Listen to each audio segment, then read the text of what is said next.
Today on the podcast, I've got a great story for you. It's the story of how one senior class stayed engaged right up to the end through an incredible book club unit on verse novels.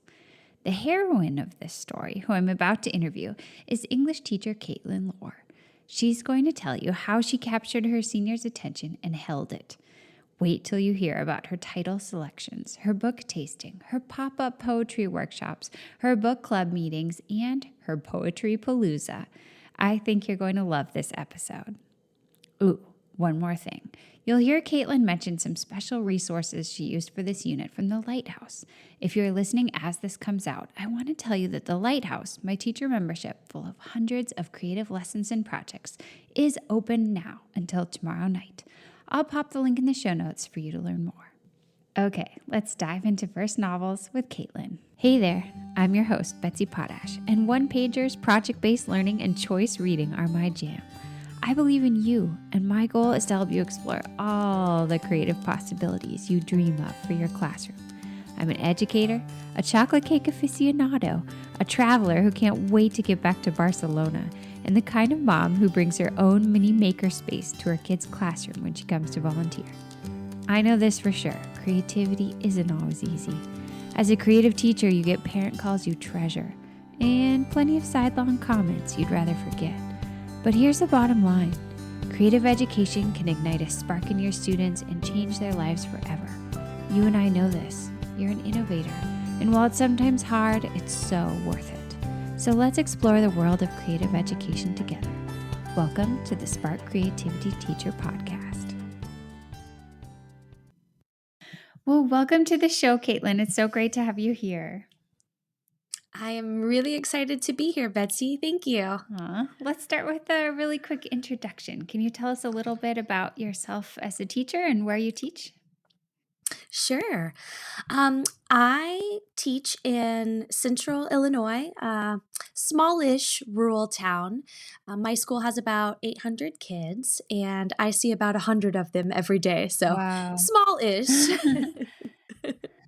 Yes. And I actually am a reluctant teacher, and I like to also describe myself as unconventional because I never really saw myself as a teacher. It was never my career goal.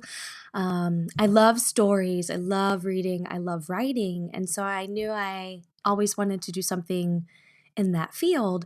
So I went to school, just studied English and writing with the hopes of maybe being an author someday or owning a bookstore.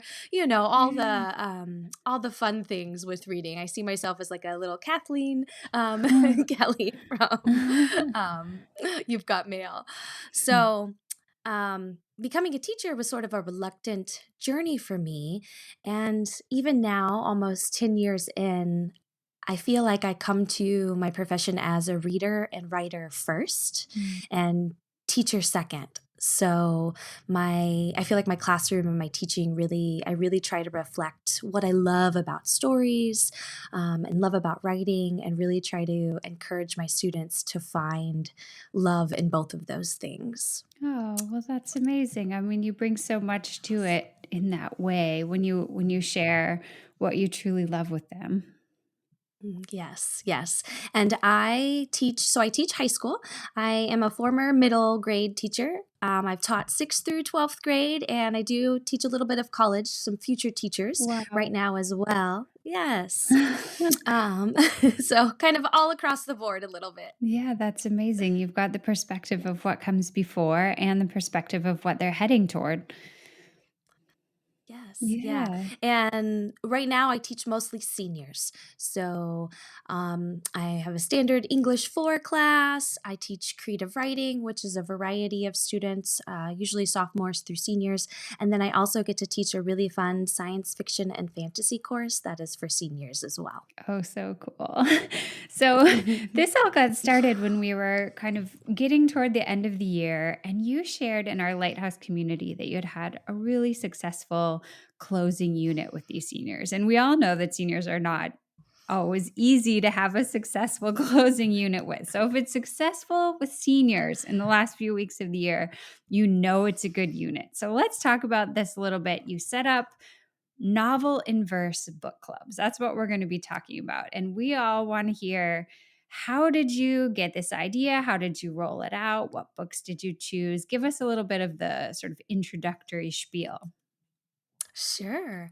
So I love poetry, and I try to pull it into my classes just about every April to celebrate National Poetry Month. Awesome. Um, but this year, I wanted to do something different because with my students, we'd really been talking about genre and style and exploring just the variety in young adult literature. And I thought, why not try some verse novels with my students in April? I wanted to come to poetry a little bit differently because when I kind of reflected on my past teaching and talking with students about what sort of poetry they've explored, it seems like I always kind of did the same thing. We'd look at haikus and sonnets and villanelles, and it's kind of just this like standalone. Let's look at different types of poetry and read it and write it. And I think I wanted to try to make poetry a little bit more accessible to my students this year. Mhm. And I love verse novels. I love reading them. It's probably one of my favorite styles of books to kind of read. And there's so many good ones in young adult literature. And so I was like, let's try some book clubs. April was short for me because our spring break was the first week of April. So I only had about 3.5 weeks to do this last unit. And I was like, oh, that's no problem. These kids can read verse novels quickly. It'll be fun. And so I kind of early on in the semester started reading several different verse novels, collecting different ones for my unit.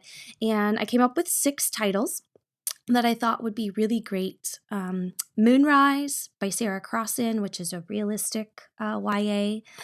White Rose by Kip Wilson is more historical, but based on a true story.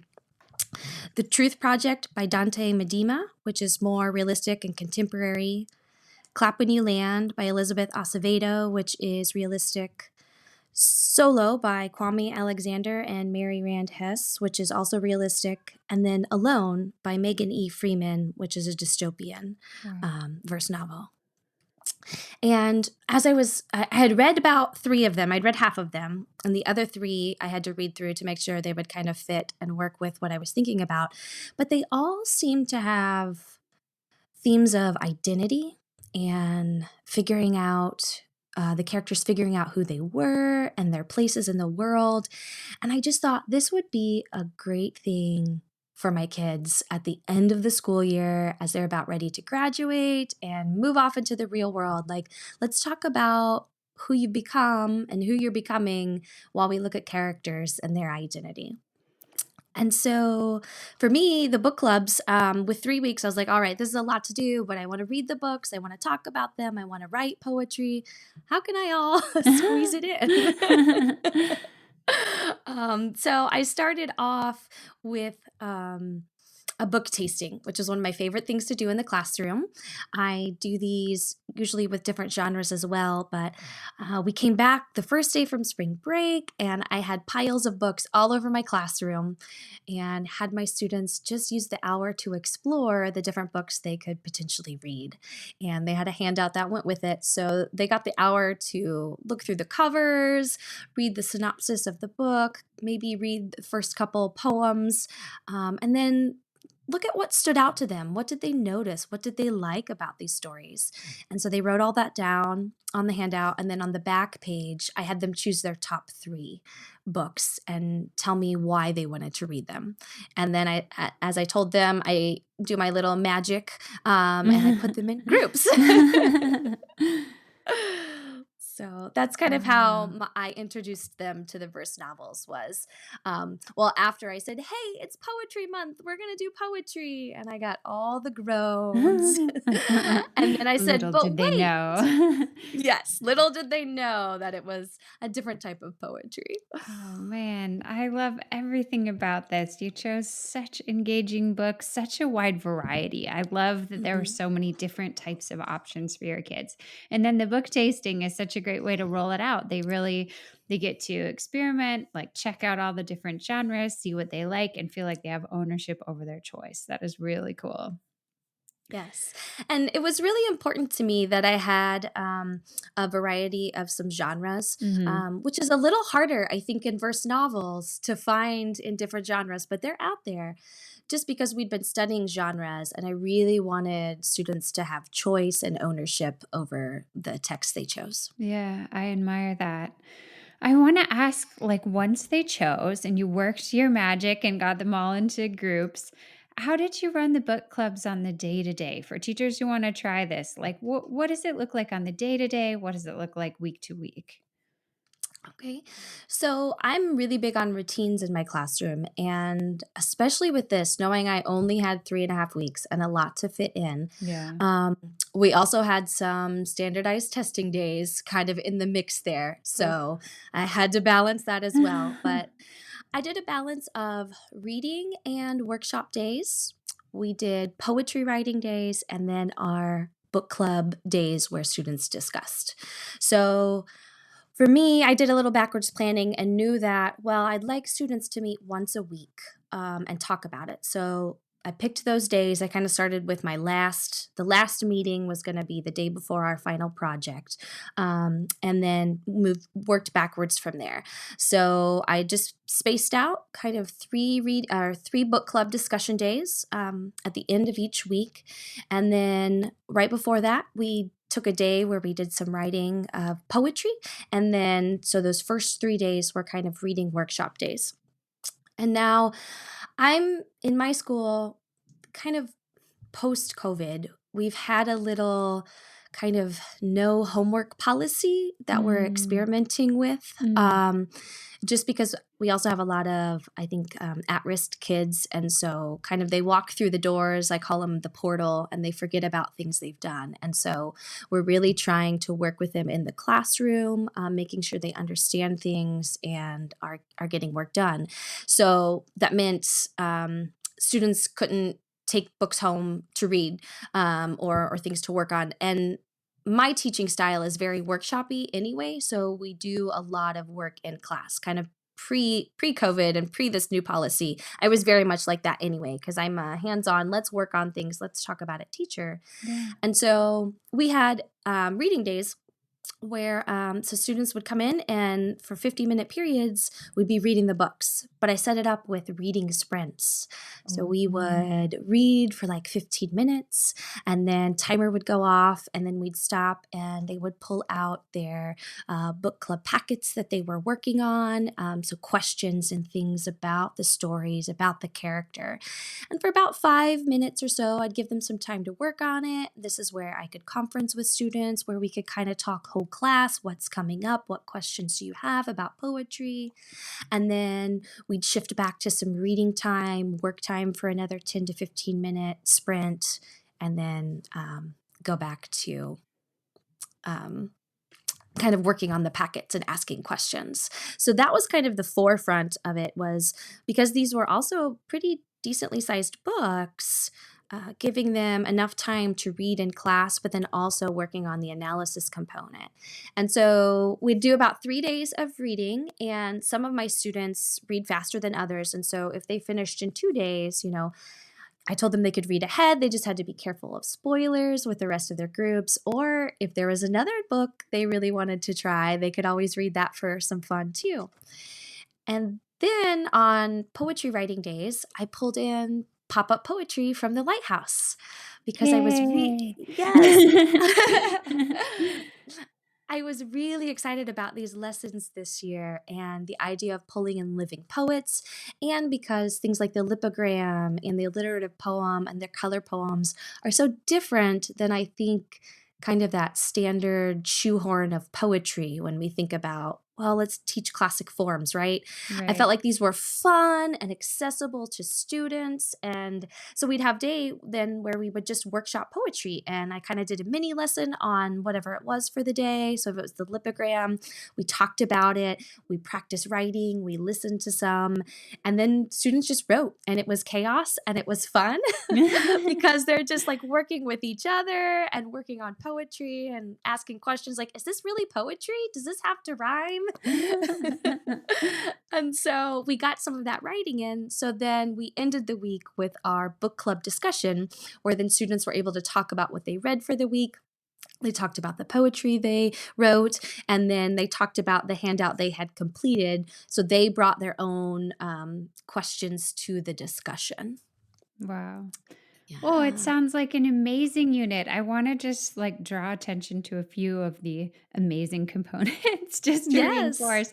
I really like the way you decided to have book club meetings about once a week. I think it's an easy trap to fall into when running book clubs to think that the kids need to meet every day and that they need to Mhm. sort of cover, little chunks of the reading constantly. And that can turn into a slog. um, Yes. yeah. And so I think it's great that you had like these other types of structures in place that built toward the book club meeting so the book club meeting could be successful, but you didn't feel like the kids had to see each other and sit down in a circle every single day. I really like that.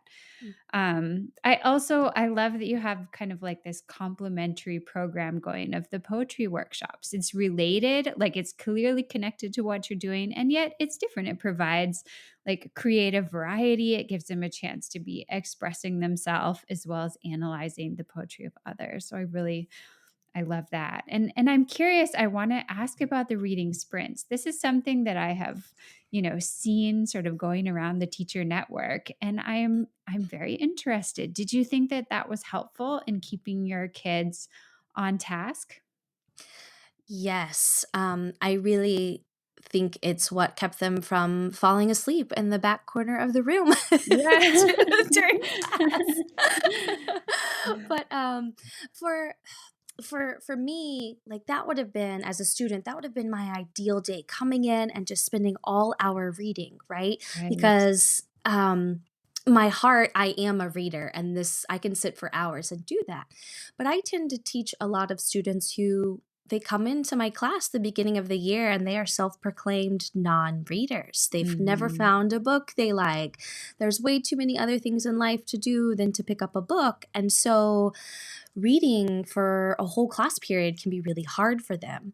But I also know they're not necessarily going to do it outside of class. Maybe they don't have time or they just don't want to. And so I think that reading sprints really help with the balance of that because for my kids who are readers, like man, they love those days just sitting in class and reading. But for the others, it can be hard and intimidating. And so by breaking it up a little bit, it gives them a chance to. I think 15 minutes is a good amount to get into the story, to kind of get lost in what you're reading and immersed in it. And then when you come out of that, when the timer's up, it's a good break because that 15 minutes is also that point where maybe they're starting to get a little tired and they might doze off. Yeah. Um, Plus, when in pairing it with the packet work of analyzing character, right? It's small chunks of reading, and then now they're analyzing that little bit they've read versus Yeah. reading, a whole entire chapter. Now I have to go back and remember things. It really kind of breaks it up but balances it. And then I think it keeps them in the story enough that they're able to answer the questions a little bit better too. Yeah. Yeah. That sounds like such a quality structure for them. Mhm.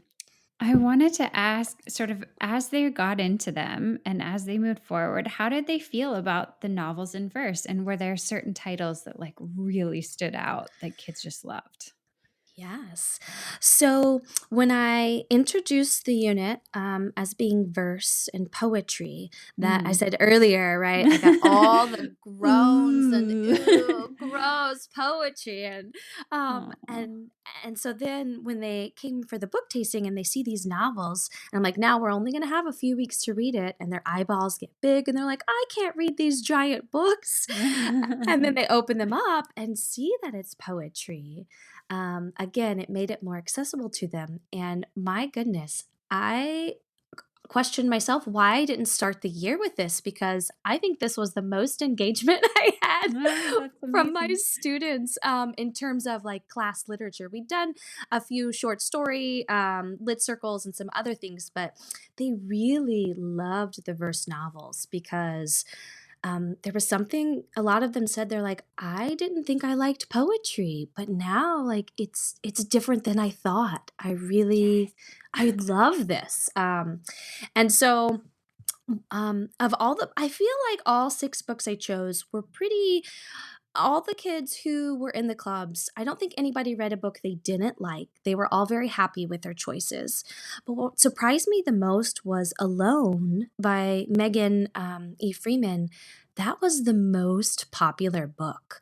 Hmm. And it really surprised me because in my brain, it seems like more of a middle grade text because the protagonist is actually 12 when the book starts. Yeah. And she ages. So I wasn't sure students would be super interested. I mean, because I these are seniors, 17 and 18-year-olds. I didn't know if they'd want to read about a 12-year-old. But the Yeah. fact that it was a dystopian and survival text, I think we had done a dystopian unit earlier in the semester that really interested them. And so that book I actually had to do a lottery for in all 4 of my sections because I had Oh, so wow. many students choose that one as their first book Wow. that I had to kind of choose some names for it. So that one was really, really popular. And then Moonrise by Sarah Crossan was also, it wasn't as popular in choice, but then the groups that read it didn't want to put it down. Wow. It's about the protagonist, his brother is on death row.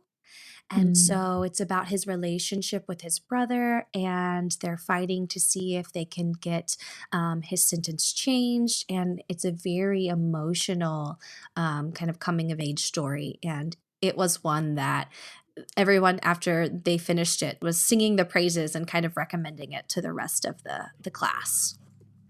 That is just the best. Yes. That is so what you're going for, and I just wanna rewind for a second. You said no one read a book that they didn't like. That is I mean, how often can you say that with a unit? That's amazing. Mhm. Yes. And what I felt was just like the icing on top of it all is that I have some students who it feels like their kind of badge of honor is that they've never read a whole book in, Mm. you know, in their 12 years of schooling or Oh, an that's so English sad. class. Yeah. And those students who like kind of wore that badge, several of them finished these books. They read the whole first novel, and one of them even said, "I liked it." like in that whisper that like I'm I'm admitting admitting my shame. yes, but he Aw. enjoyed it. And so I also Mm. tend to have more males in my class than female, and so they just tend to be a little bit more reluctant when it comes to stories.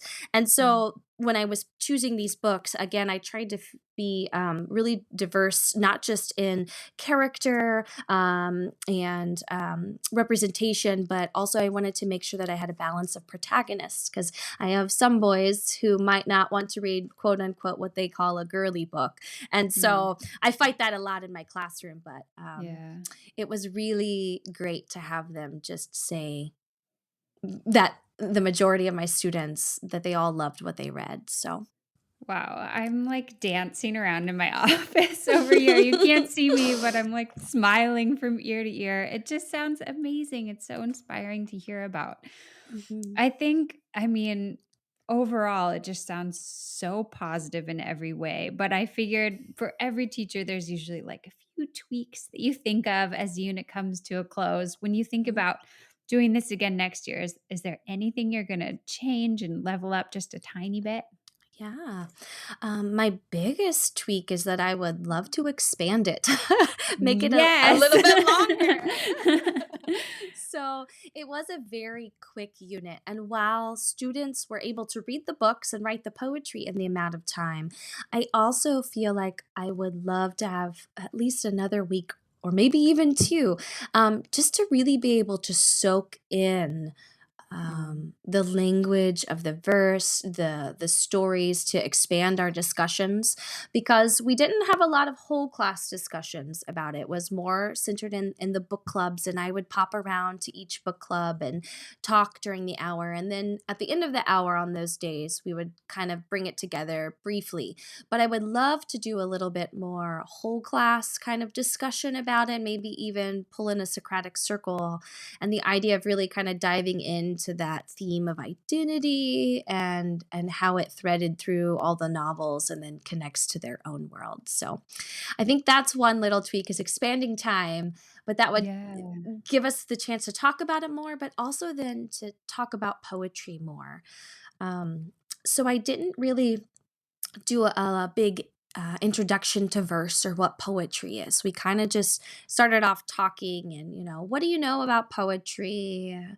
It's emotional, it's written funny, like lines and stanzas, that sort of thing. But I think I'd love to do more of an introductory day where we kind of talked about poetry and even maybe looked at the first poems in each of these books prior Mm. to like a book tasting, Yeah. to kind of just intro the idea of what we're doing and look at them as individual poems. And then if we shifted to the book tasting, then they could see how, oh wow, these are actually part of a book. And I think it would shift their idea of poetry a little bit too. Yeah, that sounds like a really interesting addition. Do you think you might move the unit out of April then, just to give you more time? Mhm. I don't know. My heart really loves I really love the idea of Poetry celebrating month. Poetry Month with it. And I think Yeah. next year our spring break is in March, so I might have more Oh, time as good. is Oh, then. good. Yes.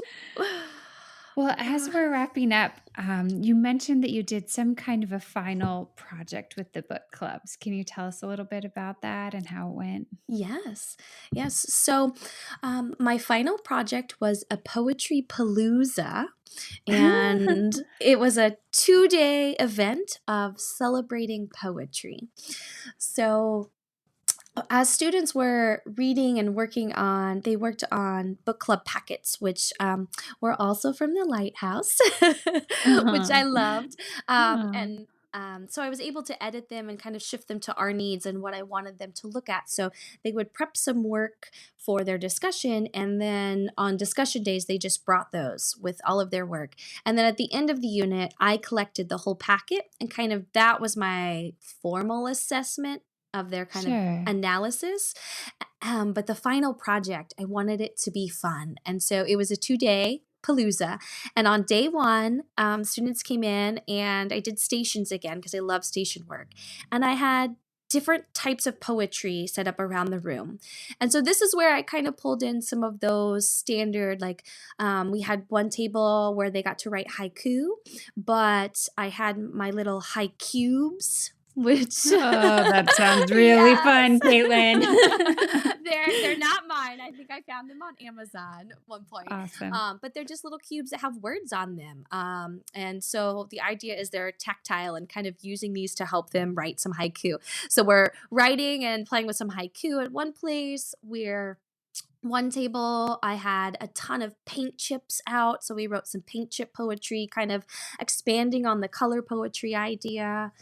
Awesome. My one of my favorite types of poem is an ode, and so I think ode, often sometimes teachers think of the classic romantic ode to a Grecian urn, right? And students are like, Right. "What is it? What even is What's that?" a Grecian urn? Yes. Ode to To talk. talkies. Yes, yes. So the idea then is turning it contemporary. And it's like, what can you write about in your life that you love? And we get the Yay. AirPods and TikTok, And so I think I had way more stations than we needed, but I had 11 stations, and I encouraged students to visit three, maybe four, five if they're really feeling it during the hour.